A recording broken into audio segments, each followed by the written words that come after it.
This Green Beret went on a one-man rampage. Mature audiences only. Thursday, May 2nd, 1968, dawned over the dense jungles of Vietnam, bearing witness to an extraordinary saga of heroism that would forever be etched into the tapestry of military lore.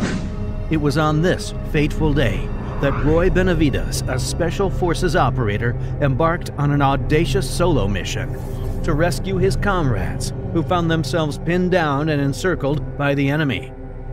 To understand the magnitude of Benavides' actions, one must delve into the remarkable life that shaped him into the indomitable warrior he became.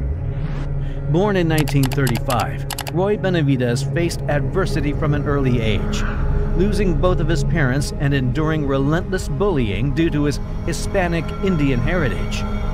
Forced to drop out of school at the age of 15 to support his family, Benavides' resilience and determination set the stage for a life defined by unwavering courage. In 1952, at the age of 19, Benavides enlisted in the Army National Guard, seeking a path that would lead him away from the struggles of his past. Little did he know that this decision would thrust him into the crucible of the Korean War, a conflict ignited by the North Korean invasion of South Korea. President Dwight D. Eisenhower's call to repel the communist North Korean regime drew Benavides into the theater of war, where he would prove his mettle and contribute to the eventual success of the mission. After 3 years of bloodshed in Korea, during which 40,000 Americans lost their lives and another 100,000 were wounded, Benavides re-enlisted and transitioned to active duty as the Korean War drew to a close in 1959. This period marked the beginning of a new chapter for Benavides as he attended and successfully completed airborne school, earning a place in the prestigious 82nd Airborne Division at Fort Bragg, North Carolina. The post-World War II era in America was characterized by economic expansion and a sense of optimism. Against this backdrop, Benavides forged a new path, marrying and envisioning a prosperous future. However, the global stage remained tumultuous, with Cuba becoming a focal point of geopolitical tensions, and the specter of the Vietnam War loomed ominously. By 1964, the United States officially entered the conflict in Southeast Asia, marking the beginning of Benavides' involvement in the Vietnam War. In 1965, Benavides embarked on a classified mission in Vietnam, tasked with embedding himself as a local advisor for the Army of the Republic Vietnam Infantry Regiment. The objective was to gather intelligence on the North Vietnamese Army, NVA. However, the unpredictable nature of warfare revealed itself when Benavides, disguised as a guerrilla fighter, stepped on a landmine in the dense jungle. The explosion left Benavides grievously injured, and he was discovered by a group of Marines who transported him to an airbase hospital in the Philippines. Despite his critical condition, Benavides' unyielding spirit refused to accept the prognosis of never walking again. Sneaking out of the hospital bed each night, he crawled on the floor for hours, wall to wall, gradually rebuilding the strength in his legs. 6 months later, against all odds, Benavides walked out of the hospital, a testament to his determination and resilience. Upon his return, Benavides was initially assigned to light duty, but his aspirations reached beyond the ordinary. Driven by a larger-than-life mindset, he pushed his body to its mental and physical limits, preparing for the arduous Special Forces selection. Having successfully completed the grueling pipeline, Benavides earned the coveted Green Beret and was assigned to 5th Special Forces Group Airborne, specifically to Detachment B-56. Returning to Vietnam in April 1968, Benavides found himself in the midst of escalating violence as the North Vietnamese Army directly confronted the Special Forces.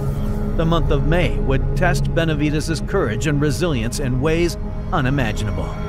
May 2nd, 1968, started like any other day for Benavides.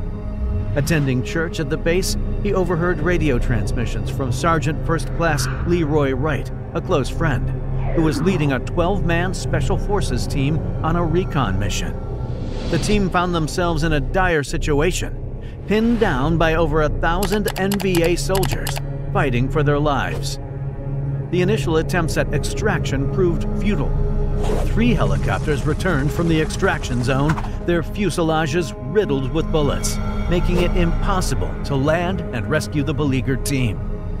In the midst of this chaos, door gunner Michael Craig succumbed to his wounds in the arms of Benavides, adding another layer of grief and determination to the unfolding events. Fueled by a potent mix of fury and duty, Benavides, with no time to properly gear up, jumped on the last helicopter, heading back to the extraction zone, armed with nothing but a knife. Pilot Larry McKibben skillfully maneuvered the helicopter through the extraction zone, avoiding enemy gunfire. However, it became evident that landing was impossible. Undeterred, Benavides persuaded McKibben to fly just above the tree line. With a leap of faith, Benavides jumped out of the chopper, breaking his fall through the trees just before colliding with the jungle floor. From this point on, the solo operator would embark on a journey of unparalleled heroism, navigating the perilous terrain, neutralizing the enemy, and rescuing his comrades. As Benavides made his way toward his fallen comrades, he was shot in the leg, a painful reminder of the danger surrounding him. However, he pressed on, realizing that he was completely surrounded by the enemy. In the midst of the chaos, he located Sergeant First Class Lloyd Musso, who was taking cover behind a tree, his face bearing obvious deformities and lacerations. Benavides, with remarkable composure, provided Musso with morphine and dragged him into a better defensive position. Pointing Musso's rifle in the direction of the enemy, Benavides ordered him to fire. This was not just a display of physical prowess, but a testament to Benavides' leadership and tactical acumen under extreme duress. The relentless mission continued as Benavides located Specialist Brian O'Connor and made a run for him. In the process, he took another gunshot wound to the leg, a mere irritant to a man driven by an autopilot instinct cultivated through centuries of human evolution marked by death and violence. This was Roy Benavides, carrying the blood of the Yaqui, his instincts finely tuned to the brutal narrative of human evolution. In what could only be described as a state of autopilot, Benavides cut through the enemy with a knife in hand, a symbolic defiance against the forces that sought to overwhelm him.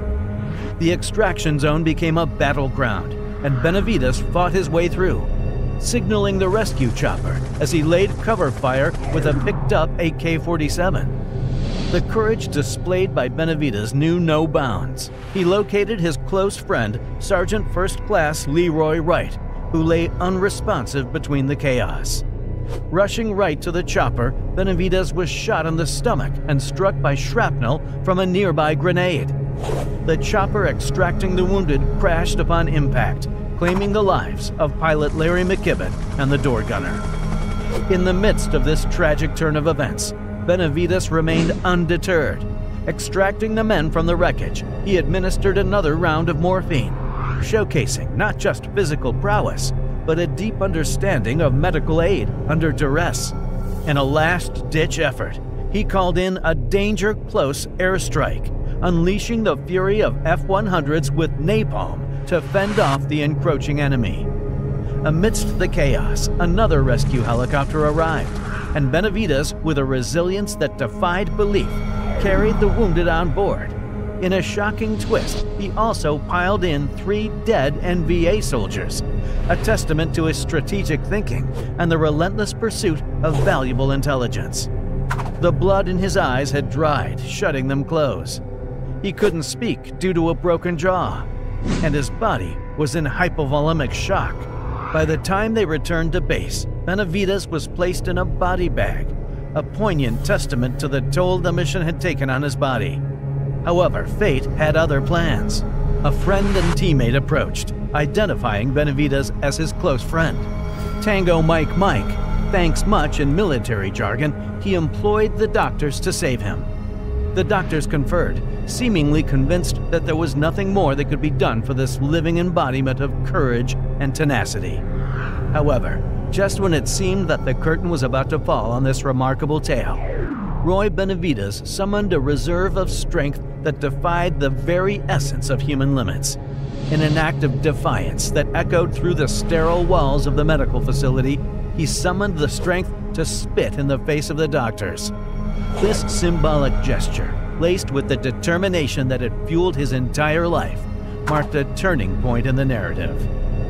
For his conspicuous gallantry in action, at the risk of his life above and beyond the call of duty, Roy P. Benavides was awarded the Congressional Medal of Honor. The highest symbol of gratitude a nation can bestow was placed around the neck of a man whose actions transcended heroism and entered the realm of legend.